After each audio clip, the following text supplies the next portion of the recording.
Hey, what up, guys? Coming to you this morning, we're doing the weekend recap from Saturday, December 7th. Had quite a bit of action go on that night, or that day. So let's get into, we'll go to the lesser card to the higher card. First on ESPN Plus during the night, we had Emmanuel Navarrete, the WBO Super Bantamweight champion, reigning champion. That's 122 pounds.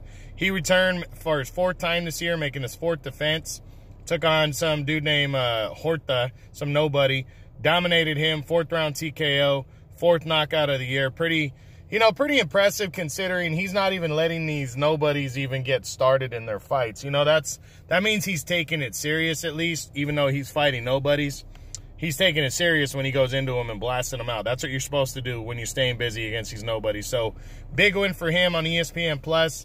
Hopefully he gets bigger fights down the road. We're going to do a what's next on him because he main evented, though. We'll do that on Sunday, so we'll talk about him later. Now, let's get into the Showtime card. We had a triple header on Showtime. Staying at 122 on the undercard, the fight that opened up the Showtime telecast was Ryosuke Iwasa, former IBF Super Bantamweight champion. Again, this was 122 pounds. He captured the IBF interim title when he scored I think it was a 10th or 11th round knockout of Marlon Tapales, who's a former bantamweight champion at 118. Tapales looked smaller than Iwasa coming in, but these two little guys, as I said, they were trading. It was southpaw versus southpaw, and Tapales was coming at him, but Iwasa just, longer and, just timing his punches really well. He boxed well. But just, he landed the right shots and then caught him cold in the 11th round, I believe. 10th or 11th round right there. And the referee told him to walk to him, and he kind of staggered to the left. And the ref just stopped the fight. It was a good stoppage because he let him go. He would have got hurt even more. Tapales' face was busted the fuck up bad. Iwasa, this is a big win for him. He's going to get back to the top 5 with this win.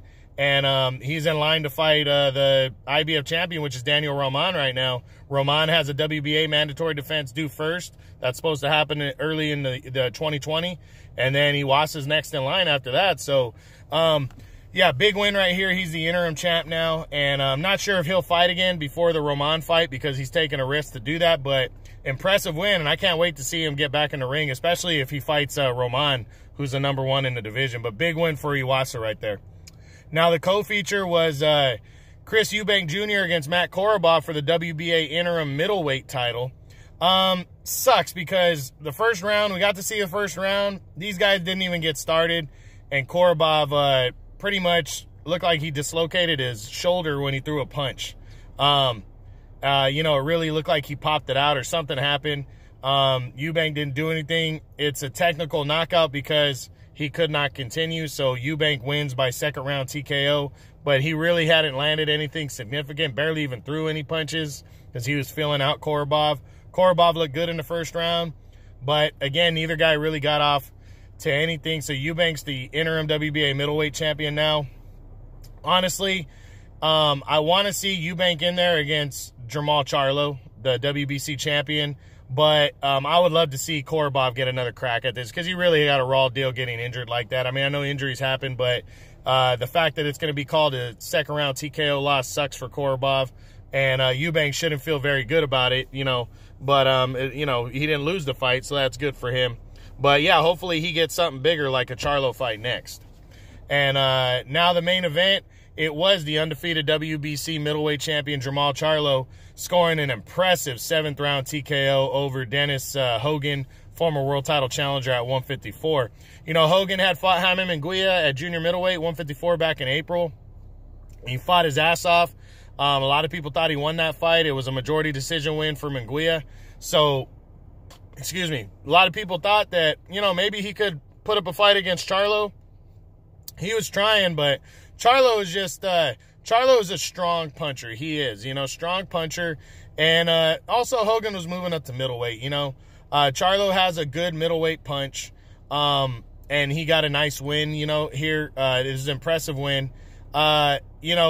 Given who the opponent selection, he doesn't have a lot of opponent selection with the PBC, but now that Charlo has this win, some guys have moved in like Chris Eubank. We'll see what happens next. We're going to discuss his what's next on Sunday as well. But a nice win for Charlo, you know, against a guy who just went in there and fought hard against a guy like Munguia. So, you know, he's keeping his name relevant, keep moving up that ladder, hoping for a big fight. So, nice win right there for Charlo in the main event, 7th round TKO over Hogan. Now we're going to get into the big card of the day on DAZN.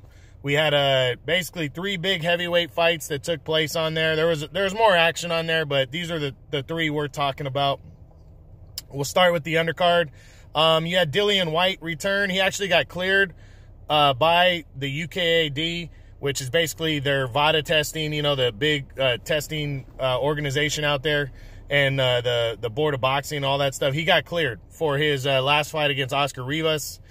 He got cleared of the, you know, whatever. He tested positive for something. They cleared him. He's good to go now. He should be reinstated as the WBC interim champion, and he should be next in line after Wilder and Fury fight on February 22nd. So that was big news for Whyte. He went in, he took on former world title challenger Mariusz Wach. You know, Wach fought hard against him, though. Wach was bigger. Whyte came in pretty heavy as well because the fight was on short notice. So, you know, Whyte got a clear unanimous decision. He was deserving. It was somewhat close. There were some competitive rounds, but I don't think this was the best Whyte. I think he was just coming in, you know, staying busy. Wach went 12 rounds with Vladimir Klitschko before, so this guy can take punches. And Whyte, you know, just stayed busy. I mean, what are you going to do? He stayed busy, got a decision win on a big undercard. You know, again, I would think he's going to fight the winner of Wilder and Fury. He's got a mandatory shot. Maybe he stays busy in between and gets an easy knockout, but I wouldn't risk too much if you got a guaranteed title shot against the winner of that fight. So we'll see how that goes, but he got the win. The co-feature saw former champion Alexander Povetkin against former world title challenger Michael Hunter, who's trying to make his name for himself at heavyweight, and I think he did that. He actually fought really well. He hurt Povetkin early. He did take a couple punches himself, but he seemed to outwork Povetkin. He outlanded him, seemed to outwork him. Povetkin did land some good shots, though. But I didn't score the fight, but I wouldn't have had a problem with Michael Hunter walking away the winner. But they scored it a draw. I don't really think you can argue that too much. It was a solid fight, back and forth fight, but why not run it back, do it again? You know, see who the better man is. Maybe Povetkin wasn't taking Hunter as serious. Hunter, maybe he could have a better performance in a rematch, but Povetkin's a real deal top 10 heavyweight. Been there, done that. He only career losses to Klitschko and Anthony Joshua in title fights. So for Hunter to get a draw out of him and maybe even deserve the win, big performance by Hunter. He'll break into the top 10 with that win. And again, I hope they can run it back. I mean, they both said they'd be down, so why not do that? You know, in the first quarter of next year. I just say run it back. So we'll see. The main event, though, you had Andy Ruiz Jr. against Anthony Joshua in the rematch. Joshua came out and just boxed his ass off. I mean, nice one-sided 12-round unanimous decision win. He just boxed. He moved.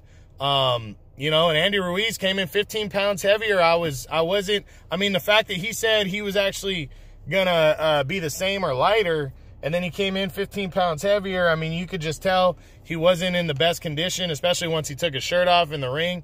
I mean, it was just bad. You know, he didn't look good. He got hit with some shots, but he was still dangerous. But I think he was just waiting for Joshua to fall into his traps. You know, he wasn't really trying to push the action. He admitted that he wasn't cutting the ring off, that he was more chasing Joshua around the ring instead of trying to cut it off. And Joshua wasn't willing to take the big risk and go toe-to-toe with him in the middle of the ring, which, hey, when you're the taller fighter, you don't have to. I thought it was a good boxing performance. I was hoping for a knockout, but Ruiz does have a great chin, so nothing, you can't knock him for that. It was a big fight, and it was a good performance by Joshua. And, you know, I'm glad we got to see the rematch, and Joshua, you know, the better man won and walks away champion out of the year. So nice win by Joshua. You know, he's back in the driver's seat for something bigger and pushing into 2020.